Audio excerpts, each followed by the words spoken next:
un momento en el que tener un BlackBerry no era solo tener un celular, era cargar un pedazo de poder en el bolsillo. No importaba si estabas en Wall Street, en un set de Hollywood o en la mismísima Casa Blanca. Ese aparatito con teclado minúsculo decía sin abrir la boca: soy alguien importante. Barack Obama lo sabía mejor que nadie. Cuando llegó a la presidencia de Estados Unidos, el servicio secreto le pidió que lo soltara, que un presidente no podía andar con un teléfono inseguro en el bolsillo, y él, en vez de obedecer, se plantó. Sin mi BlackBerry no camino. Literalmente tuvo que negociar con el propio gobierno para quedarse con su juguete preferido. Esa era la magnitud de la adicción. No era un gadget de moda, era el dispositivo que definía quién mandaba. Empresarios, celebridades, políticos, todos obsesionados con el mismo rectángulo negro de teclas diminutas. Un aparato que, durante un tiempo, fue tan exclusivo y tan necesario que hasta le inventaron un apodo incómodo, el Crackberry. Porque sí, el nivel de dependencia era casi químico.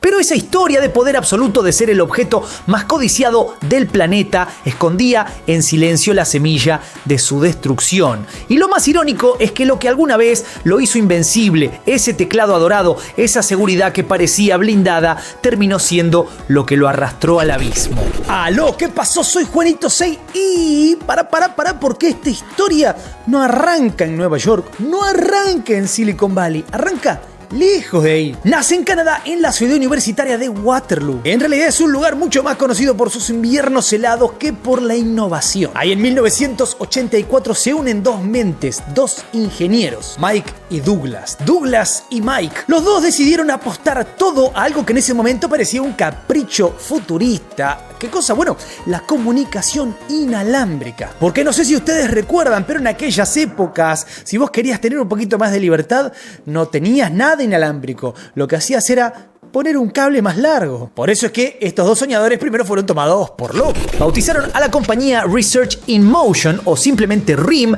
y al principio no fabricaban celulares porque los celulares como los conocemos hoy ni siquiera existían. Su fuerte fueron los pagers, esos aparatos diminutos que parecían salidos de un hospital o de una serie policial de los 90. Con ellos podías recibir mensajes cortos, una especie de te llegó un aviso. Y nada más. Para cualquiera que lo mire hoy parecen prehistóricos, pero en su momento ser dueño de un pager era como llevar un beeper mágico, te hacía sentir conectado y sobre todo disponible. La clave estaba en que Lazaridis no se conformaba con mandar mensajes básicos. El tipo era un obsesivo de la idea de transmitir información en tiempo real. Mientras las demás empresas pensaban en avisos cortos, él soñaba con que un ejecutivo pudiera responder un correo desde cualquier lugar del mundo. Su obsesión era tan fuerte que terminó arrastrando a todo RIM en esa dirección. En 1996 lanzaron el Interactive Pager, un dispositivo que ya no solo recibía mensajes, también los enviaba. Tenía un teclado completo, chiquito pero efectivo, que más tarde se transformaría en la firma inconfundible de la marca. No era barato, salía $675 de la época, lo cual lo ponía fuera del alcance de la mayoría, pero RIM no buscaba venderle a cualquiera. Su público eran médicos, abogados, empresarios, gente que estaba dispuesta a pagar lo que fuera por tener una ventaja en la inmediatez. Ese fue el primer golpe. El segundo llegaría en 1999 con el BlackBerry 850. A simple vista parecía otro pager vitaminado, pero escondía una idea revolucionaria, un teclado QWERTY miniaturizado como el de una computadora de bolsillo. Con él no solo recibías correos, los respondías en tiempo real. Eso era una locura en una época en la que mucha gente todavía imprimía emails para leerlos en papel. El nombre BlackBerry tampoco fue casual. Lo sacaron de la forma y textura del teclado que le recordaba a los ingenieros a las semillas de una mora. Puede sonar ridículo, pero esa asociación visual terminó convirtiéndose en uno de los nombres más reconocibles de la historia de la tecnología.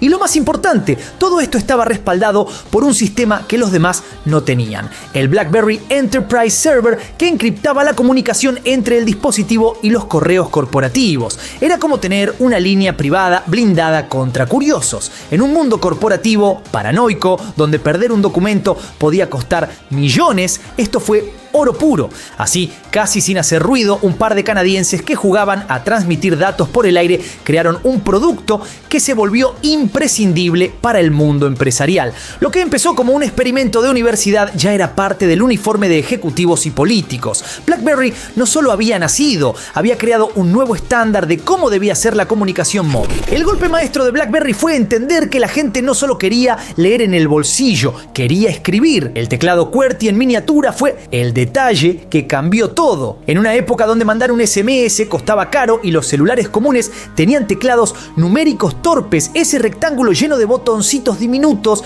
era como magia. Podías redactar un mail completo sin necesidad de abrir la laptop, con la misma comodidad que en tu oficina, pero sentado en un taxi o esperando un vuelo.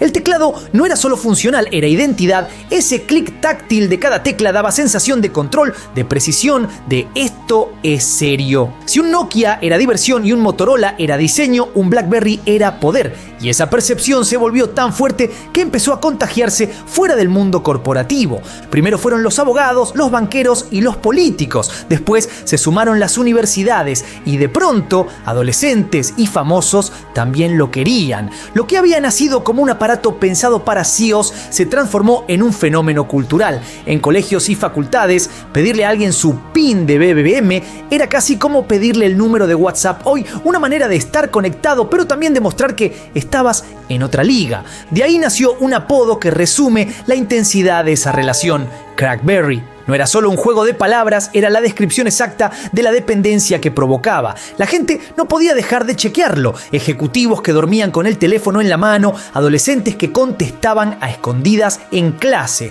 padres que no soltaban el aparatito ni en la mesa. La adicción era tan visible que hasta se volvió chiste en la cultura pop.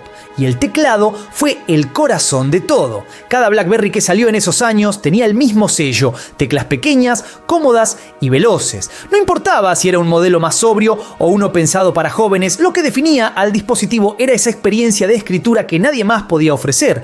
Apple hablaba de reinventar el teléfono con pantallas táctiles, pero BlackBerry en ese momento tenía algo que parecía insustituible: la sensación física de teclear. Era una mezcla rara. Por un lado, el símbolo de productividad empresarial. Por el otro, un juguete social que abría la puerta a una comunidad exclusiva. En esa combinación nació el mito. BlackBerry se convirtió en más que un teléfono. Era un estilo de vida. Y yo sé que mucha gente que está ahora del otro lado piensa: claro, el gran golpe, cómo rompieron el molde fue con un tecladito, poniéndole un teclado al aparato. Y no, querido, querida, estás muy equivocado. Lo que verdaderamente nos hizo distintos es haber creado la primera red social móvil real funcional, el BBM o BlackBerry Messenger. Lo que transformó este teléfono a priori de trabajo en una cuestión social ya. Y lo más interesante, había ahí una cuestión donde, te salteabas algunos costos que sí tenías con otro teléfono. Y cosa que tenemos todos hoy con ¿qué? Por ejemplo, con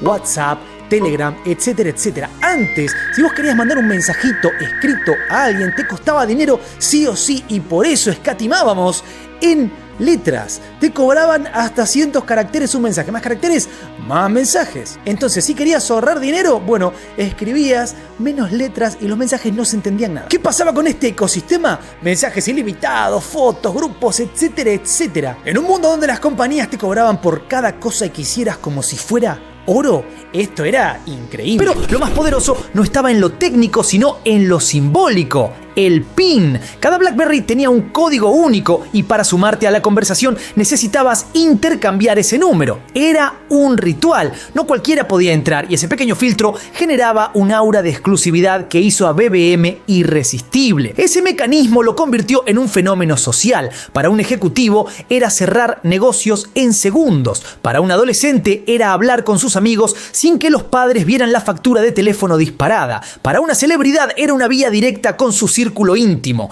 De repente, BlackBerry no solo vendía teléfonos, vendía comunidad. BBM fue la pieza que terminó de darle identidad a la marca, porque no era simplemente un servicio práctico, era una especie de club cerrado, una red social portátil, mucho antes de que Zuckerberg imaginara el feed infinito. Fue ahí donde BlackBerry dejó de ser solo un aparato corporativo y pasó a ser un pasaporte cultural. Lo que empezó como un juguete corporativo se convirtió, casi sin que BlackBerry lo buscara, en un objeto objeto de deseo masivo. A mediados de los 2000, el celular que había nacido para ejecutivos trajeados se filtró en un territorio inesperado, la cultura pop. Los adolescentes querían uno, aunque no tuvieran reuniones con accionistas ni correos urgentes que contestar. Las universidades se llenaron de chicos mostrando orgullosos su PIN, y en fiestas o recitales era común ver el brillo rojo de las notificaciones. La fiebre ya no estaba en Wall Street, estaba en los pasillos de las preparatorias y en los boliches. BlackBerry entendió rápido la oportunidad y empezó a pulir su catálogo para salir del gris corporativo. La serie Pearl ofrecía un diseño más pequeño, con cámara y reproductor de MP3 pensado para un público joven. El Curve se animó a un look más casual, cómodo y colorido que dejaba atrás esa estética de contador aburrido. Y el Bold 9000 mezcló lo mejor de ambos mundos: cuero en la parte trasera para transmitir lujo, pero con la frescura suficiente para que lo llevara alguien de 20 años. Ese giro de diseño fue crucial, porque hasta entonces los celulares eran una herramienta, no un accesorio de estilo. BlackBerry cambió eso, lo transformó en un símbolo de identidad. Si tenías un Pearl, mostrabas un costado juvenil; si usabas un Bold, transmitías elegancia; y si eras de Curve, ibas por lo práctico pero moderno. Y no tardaron en sumarse las celebridades, estrellas de Hollywood, músicos, deportistas, todos se dejaban ver con un BlackBerry en la mano. La marca ya no necesitaba pagar grandes campañas, porque la imagen de un actor de moda escribiendo en su teclado diminuto era la mejor publicidad posible. Lo que al principio era la herramienta del CEO, de repente se había convertido en el accesorio de la estrella. En ese momento, BlackBerry ya no competía solo por funcionalidad, competía por estatus. Y lo increíble es que lo logró. El teléfono más serio del mercado se había transformado en un ícono aspiracional, una especie de joya tecnológica que hacía que, por primera vez, un chico de 17 años y un presidente de Estados Unidos compartieran el mismo objeto en el bolsillo. El 2011 fue el punto más alto de BlackBerry, la cima de una montaña que parecía imposible de escalar y que, irónicamente, escondía un precipicio detrás. Ese año, la empresa canadiense llegó a controlar nada menos que el 25% del mercado global de smartphones. Uno de cada 4 teléfonos inteligentes en el planeta tenía ese logo con 7 puntitos. En Estados Unidos, la cifra era todavía más brutal. La mitad de los usuarios de celulares tenía un BlackBerry en la mano. Pensemos un segundo en la magnitud de ese dominio. Estamos hablando de un tiempo en el que Apple ya había presentado el iPhone y Android empezaba a despuntar, pero aún así BlackBerry seguía reinando. Para millones de personas, desde jóvenes en América Latina hasta empresarios en Nueva York, no había alternativa. Si querías estar conectado de verdad, necesitabas un BlackBerry. Era el único celular que podía atravesar las fronteras culturales y sociales. Estaba en las oficinas más serias del mundo, en el bolsillo de Barack Obama, en los videoclips de artistas, en las mochilas de universitarios. Se había convertido en un fenómeno transversal, algo que no muchas marcas tecnológicas pueden presumir. La compañía incluso se permitió lujos impensados: expandirse con fábricas, abrir oficinas en nuevos mercados y multiplicar la producción para cubrir la demanda creciente. BlackBerry ya no era solo una marca, era un símbolo de época. Pero como suele pasar en la cima, las primeras grietas empezaron a aparecer justo cuando parecían intocables. Demandas millonarias, tropiezos técnicos y la sombra de Apple y Android creciendo en silencio amenazaban el reinado. Sin embargo, en ese 2011 todavía no era evidente. El mundo veía a BlackBerry en su apogeo, brillando como nunca. Nadie sospechaba que esa foto, la de un planeta lleno de teclados diminutos, estaba a punto de volverse la última postal de su gloria. El año que marcó la gloria de BlackBerry también fue el que destapó sus debilidades. Detrás de las cifras récord y del aura de invencibilidad, ya se estaban acumulando problemas que en cualquier otra empresa hubieran sido fatales, y en BlackBerry lo fueron. El primer golpe había llegado un poco antes, en 2006, cuando una empresa llamada NTP demandó a BlackBerry por usar tecnología de correo push sin licencia. La demanda era tan seria que estuvo a punto de dejar fuera de servicio a todos los teléfonos en Estados Unidos. La amenaza era casi apocalíptica. Imagina a millones de ejecutivos y funcionarios quedándose sin conexión de un día para el otro. Para evitar ese desastre, RIM terminó pagando más de $600 millones. Fue un salvataje caro y un recordatorio de que incluso los gigantes pueden tambalear. Después llegó uno de los episodios más humillantes de su historia: el apagón mundial de servidores en 2000 2011. Durante 3 días enteros, millones de usuarios de BlackBerry en todo el planeta quedaron incomunicados. Nada de correos, nada de BBM, nada de esa inmediatez que había definido a la marca, y si el lema de BlackBerry era estar siempre conectado, el apagón fue como arrancarle el alma. La frustración fue enorme y, lo más grave, sirvió de excusa perfecta para que miles de usuarios migraran definitivamente a iPhone o Android. A eso se le sumó un problema que golpeaba justo en su mayor fortaleza, la seguridad. BlackBerry se había hecho famoso por la encriptación de sus mensajes, por esa promesa de privacidad absoluta. Pero cuando gobiernos como India, Arabia Saudita o Emiratos Árabes empezaron a exigir acceso a los chats de BBM, la compañía primero se plantó con un no y luego terminó cediendo. Esa concesión fue un tiro en el pie. El mensaje para el mundo fue que su seguridad no era tan inquebrantable como decían, y si el estandarte que los diferenciaba de Apple y Android se desmoronaba, ¿qué quedaba? Así, mientras en el frente público BlackBerry todavía lucía como el rey indiscutido, en el detrás de escena empezaba a escribirse su tragedia. Demandas multimillonarias, apagones que borraban la confianza del usuario y una seguridad puesta en duda justo cuando más la necesitaban. No eran solo problemitas, eran grietas profundas en la base de un castillo que parecía sólido pero que ya comenzaba a resquebrajarse. Mientras BlackBerry se regodeaba en su éxito, otro terremoto empezaba a sacudir la industria. En 2007, Steve Jobs se subió a un escenario y mostró el primer iPhone, una pantalla completa, sin botones, con un sistema operativo fluido y un diseño que parecía salido de una película de ciencia ficción. La mayoría lo vio como un chiche futurista. En BlackBerry se rieron. Los directivos estaban convencidos de que nadie iba a querer escribir sobre un vidrio liso. Ese fue el error que los condenó, porque lo que Jobs presentó no era solo un teléfono, era un cambio de paradigma. El iPhone borró de un plumazo la idea de que un celular debía tener teclado. Y mientras en Cupertino apostaban por pantallas táctiles y un ecosistema abierto, en Waterloo seguían abrazados a sus teclas como si fueran la última frontera de la innovación. La reacción de Android fue igual de decisiva. Andy Rubin y su equipo tenían listo un prototipo de celular con teclado, muy parecido a lo que hacía BlackBerry, pero apenas vieron el iPhone, tiraron ese diseño a la basura y se adaptaron de inmediato a la nueva ola táctil. Esa rapidez fue lo que permitió que, en cuestión de pocos años, Android se convirtiera en un monstruo que iba a devorar el mercado.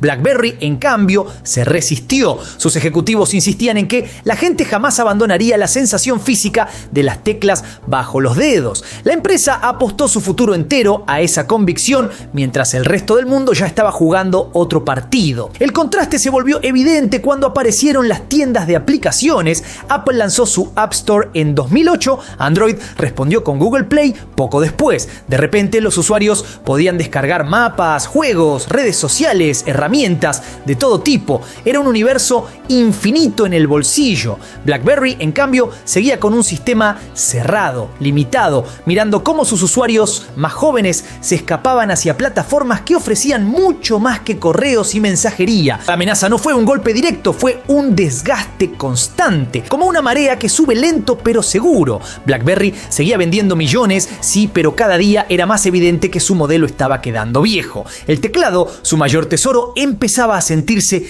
como un ancla. Cuando la ola táctil ya era imposible de ignorar, BlackBerry decidió dar el salto. El resultado fue el BlackBerry Storm, lanzado en 2008. Sobre el papel parecía un movimiento lógico, un celular sin teclado físico, con pantalla completa que podía competir cara a cara con el iPhone. En la práctica fue un desastre monumental. El Storm tenía una particularidad que lo hizo famoso por todas las razones equivocadas. La pantalla no era táctil como las demás, sino que funcionaba como si fuera un botón gigante. Literalmente había que presionarla para que registrara el toque, una idea que la empresa promocionó como innovadora. En la realidad, escribir en ese teléfono era incómodo, torpe y lento. Nada que ver con la fluidez del iPhone o la adaptabilidad de los Android que ya empezaban a poblar el mercado. El problema no era solo de hardware, el sistema operativo de BlackBerry nunca había sido pensado para una interfaz táctil. Navegar menús era frustrante. Abrir aplicaciones se sentía anticuado y hasta lo más básico, como escribir un mensaje, podía convertirse en una pesadilla.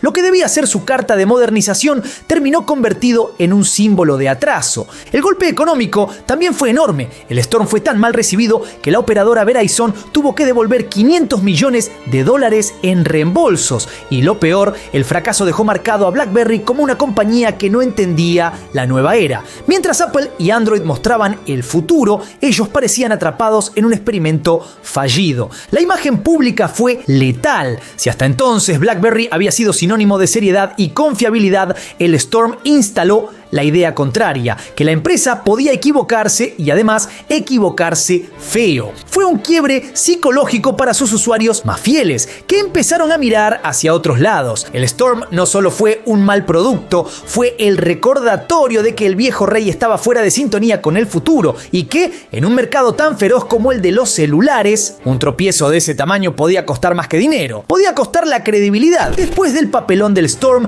BlackBerry intentó redimirse con dos apuestas que, lejos de salvarla, terminaron hundiéndola todavía más: la tablet Playbook y el sistema operativo BlackBerry 10. El Playbook salió en 2011 como respuesta directa al iPad. Era la carta con la que BlackBerry buscaba entrar al mercado de tablets y demostrar que seguía en carrera, pero el producto nació roto. El detalle más absurdo es que no tenía aplicación de correo electrónico nativa. Sí, la compañía que había construido su imperio alrededor del email lanzó una tablet que no podía revisar correos, salvo que la emparejaras con un teléfono BlackBerry. Una decisión tan incomprensible que las críticas fueron demoledoras desde el primer día y las ventas un fracaso. El otro intento fue el sistema operativo BlackBerry 10, basado en la tecnología de QNX que se presentó en 2013. Sobre el papel prometía estar a la altura de iOS y Android con una interfaz moderna y multitarea real, pero llegó demasiado tarde. Para entonces, Apple y Google ya habían consolidado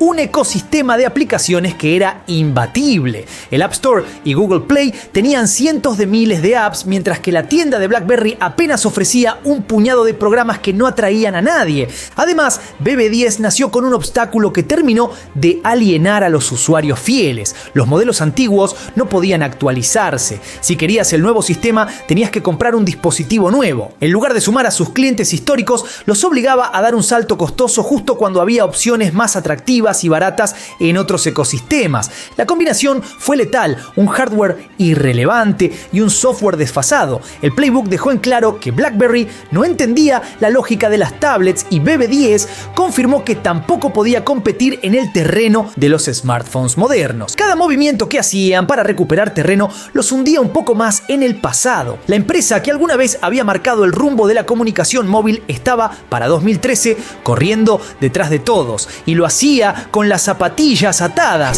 Si había un tesoro que hacía a BlackBerry distinto de todo lo demás, ese era el BlackBerry Messenger. Durante años, BBM fue la joya de la corona, el motivo por el que miles de personas compraban un teléfono de la marca, aunque costara más que la competencia. Era rápido, seguro y sobre todo exclusivo. Solo funcionaba en BlackBerry, pero en 2009 apareció un rival inesperado: WhatsApp, y con una jugada tan simple como letal destruyó toda la ventaja de BBM. La app funcionaba en cualquier teléfono: iPhone, Android, Nokia, incluso más tarde en los propios BlackBerry. No importaba el modelo, el sistema operativo ni el país. Cualquiera podía sumarse. Ese detalle, que parecía técnico, cambió todo. Lo que antes era un club cerrado y prestigioso se volvió una jaula. Tener que depender de un PIN y de que tu amigo también tuviera un BlackBerry dejó de ser atractivo cuando WhatsApp te conectaba con todos, sin restricciones. El diferencial de BBM, ese aire de exclusividad que lo había hecho irresistible, se transformó de golpe en una limitación insoportable.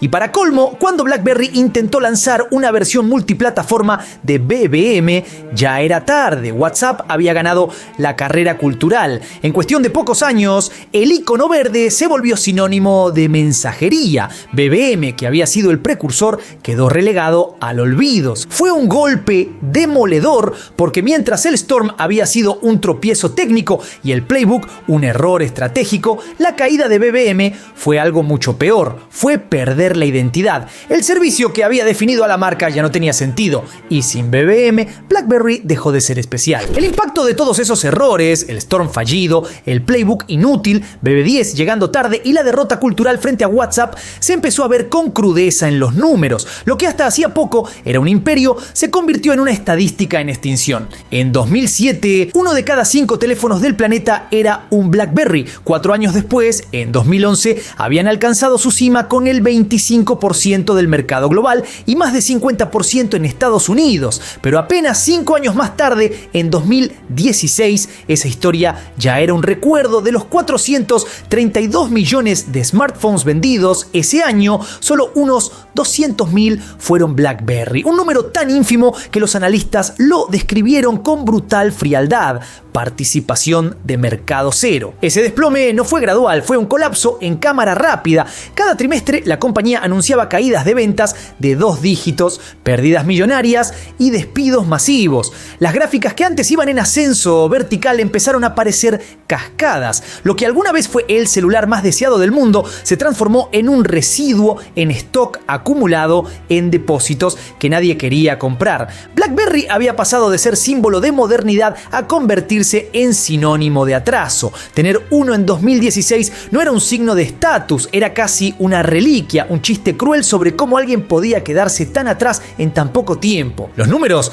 no mentían, y en tecnología, cuando las cifras se van en picada, no hay nostalgia ni prestigio que te salve. Cuando las cifras ya eran insostenibles, BlackBerry decidió jugar su última carta, abandonar su propio sistema operativo y pasarse al bando enemigo. En 2015 lanzaron el BlackBerry Prip, el primer modelo de la marca con Android. Sobre el papel parecía una jugada inteligente. Si los usuarios ya no querían un sistema desfasado, al menos podían darles el ecosistema de Google con el sello de BlackBerry. Pero la maniobra llegó tarde y mal. El Prip era un híbrido extraño. Mantenía un teclado deslizable que salía de abajo de la pantalla táctil como un recordatorio incómodo de lo que habían sido. Y lo que debía ser su diferencial terminó jugando en contra. Para muchos usuarios, el teclado ya no era atractivo, sino una rareza innecesaria. Para los que todavía lo valoraban, el modelo resultaba caro y poco refinado. Los problemas no terminaban ahí. Mientras Apple y Samsung llevaban años perfeccionando su hardware y sus capas de software, BlackBerry recién estaba aprendiendo a integrar Android a sus dispositivos. El resultado fue un teléfono que no estaba a la altura, lento, con errores y sin el magnetismo suficiente para atraer a las nuevas generaciones. Y lo más grave, al adoptar Android, BlackBerry perdió lo único que aún lo diferenciaba. Ya no tenía un sistema propio, ya no tenía exclusividad en mensajería y su famoso teclado se había transformado en un accesorio incómodo. El Prip fue el símbolo de que la marca había quedado sin identidad, reducida a copiar lo que otros hacían mejor. Lo que alguna vez fue el estándar del poder y la productividad, ahora se veía como un seguidor torpe, intentando encajar en un ecosistema que no había ayudado a construir. Para muchos, el Prip no fue un renacimiento, fue el certificado de defunción anticipado. Cuando BlackBerry ya no pudo sostener la fabricación de sus propios teléfonos, tomó una decisión que dejó claro que la historia estaba llegando a su final: ceder la licencia de su marca a terceros. La canadiense, que alguna vez había sido sinónimo de innovación y prestigio, empezó a alquilar su nombre a otros fabricantes. El acuerdo más conocido fue con TCL, una compañía china que ya hacía celulares bajo la marca Alcatel. La idea era simple: ellos producirían nuevos modelos con Android mientras BlackBerry aportaba su logo y parte de su software. Era un intento desesperado por revivir la marca a través de la nostalgia, apelando al recuerdo del teclado físico como gancho. Pero el plan no funcionó. Los modelos de TCL eran correctos, pero no especiales. El teclado, que alguna vez había sido un símbolo de poder, ahora parecía un accesorio vintage, más incómodo que útil. Y en un mercado dominado por pantallas grandes y experiencias táctiles pulidas, insistir con botones diminutos era casi un chiste. Las ventas fueron tan bajas que en 2020 TCL anunció oficialmente que dejaría de fabricar teléfonos BlackBerry. Apenas un puñado de entusiastas compraba esos dispositivos, más por cariño al pasado que por utilidad real. Hubo un último intento. Una empresa llamada Onward Mobility prometió lanzar un BlackBerry 5G con teclado físico en 2021. Era el sueño húmedo de los nostálgicos, el posible regreso triunfal. Pero Pero el proyecto nunca pasó de los anuncios. En 2022 se confirmó que había sido cancelado. El teléfono jamás llegó a existir. Ese fue de hecho el punto final. El teclado que alguna vez fue objeto de deseo global ya no movía a nadie. Lo que en los 2000 había sido sinónimo de exclusividad y poder se había transformado en un recuerdo simpático incapaz de competir con un mundo donde el futuro ya no tenía teclas. Aunque la marca desapareció de los bolsillos, BlackBerry no murió. Simplemente se convirtió en otra cosa. Lo que alguna vez fue un imperio de hardware terminó mutando en una empresa de software y ciberseguridad, un terreno mucho menos visible pero igual de estratégico. La clave estuvo en QNX, el sistema operativo que habían adquirido y que usaron como base para BlackBerry 10. Aunque en teléfono fue un fracaso, en el mundo automotriz resultó un tesoro. Hoy, millones de autos de marcas como BMW, Audi, Toyota o Volkswagen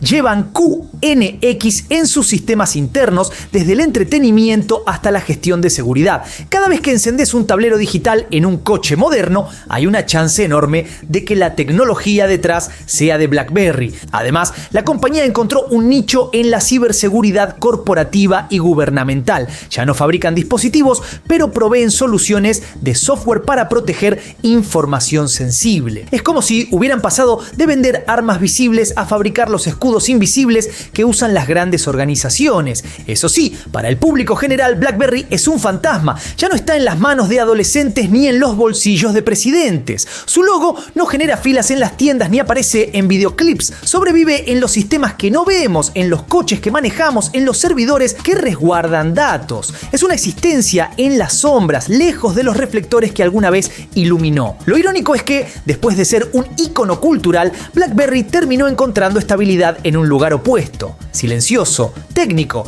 casi invisible, como si su destino hubiera sido pasar de la adicción masiva a la discreción absoluta. BlackBerry fue mucho más que un celular, fue el uniforme no oficial de presidentes, ejecutivos y artistas, el objeto de deseo de toda una generación que descubría lo que significaba estar conectado en tiempo real. Su teclado se volvió un ícono y BBM, la primera red social de bolsillo. Durante un tiempo, nada parecía capaz de destronarlo. Pero la tecnología no perdona a quienes se duermen en sus laureles. La misma fortaleza que los había hecho invencibles se convirtió en una trampa. Mientras Apple y Android empujaban hacia el futuro, BlackBerry se aferró al pasado y aunque intentaron reaccionar, ya era demasiado tarde. El lugar en la cima quedó vacío para ellos. Eso no significa que la marca haya desaparecido. Al contrario, se reconvirtió. Hoy sigue viva en otro terreno más silencioso y técnico, trabajando en ciberseguridad y sistemas que mueven millones de autos en todo el mundo. Ya no dicta tendencias en la cultura pop,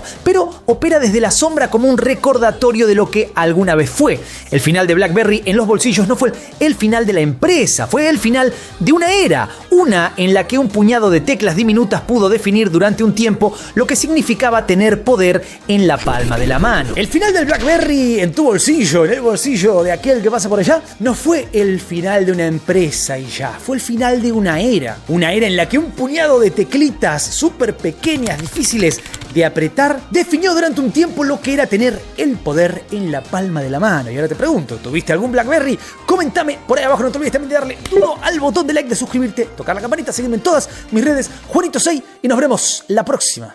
Adiós.